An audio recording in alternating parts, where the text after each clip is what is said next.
ఆ సదాశివుడే ఆదిశంకరుల రూపంలో భూలోకంలో అవతరించాడని అంటారు.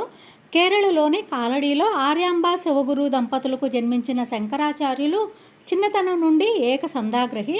బాల్యంలోనే తండ్రి చనిపోవడంతో తల్లే కుమారునికి ఉపనయనం చేయించింది.